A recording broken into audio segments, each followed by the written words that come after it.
News when you want it with Bloomberg News Now. I'm Monica Rix.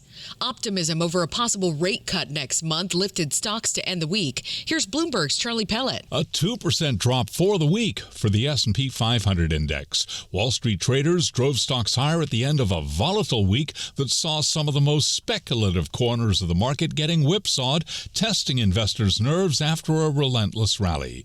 This week saw a resurgence in volatility as assets favored by retail momentum traders like crypto and AI winners saw wild swings. For the week, the Dow was down 1.9%, NASDAQ lower for a third week, down 2.7%. In New York, Charlie Pellett, Bloomberg Radio. Oil prices are also down as traders assess a possible Ukraine-Russia peace deal that would add supply to a saturated market. The U.S. set a deadline this week and has now threatened to cut all military intelligence support to Ukraine if it doesn't agree to cede large chunks of territory to Russia.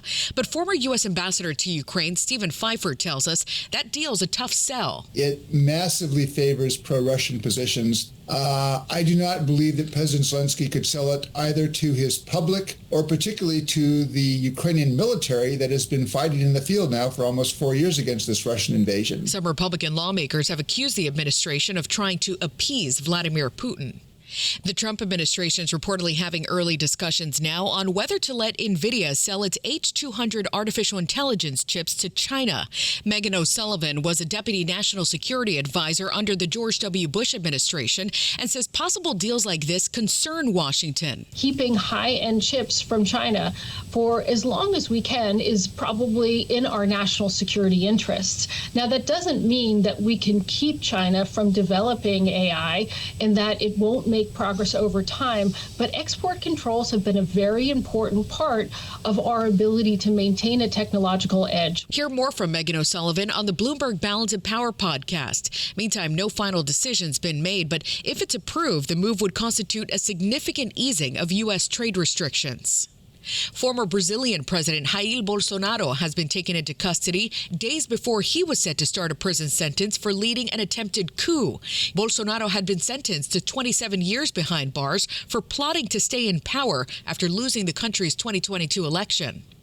A surprising announcement from Congresswoman Marjorie Taylor Greene. I'll be resigning from office with my last day being January 5th, 2026. The Georgia Republican had been publicly fighting with President Trump over everything from health care to the Epstein files. Trump threatened to primary her next year.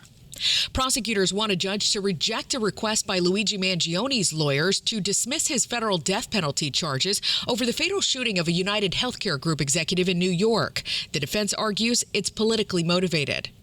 Pershing Square could go public soon. Here's Bloomberg's Ed Kalegi. Billionaire investor Bill Ackman is preparing a public listing of his hedge fund company, Pershing Square Capital Management, in a stock market debut that could come early next year. Ackman had told some existing investors in his $21 billion in assets hedge fund and begun speaking with advisors about the listing plans. The people cautioned that the talks were at a preliminary stage and could ultimately be delayed or not lead to a public offering depending on market conditions. Ed Kalegi, Bloomberg Radio. A slump in Oracle stock has delivered a $130 billion hit to Larry Ellison's net worth. He's now slipped to third place on the Bloomberg Billionaires Index. Alphabet co-founder Larry Page is now second with a net worth of $256.9 billion.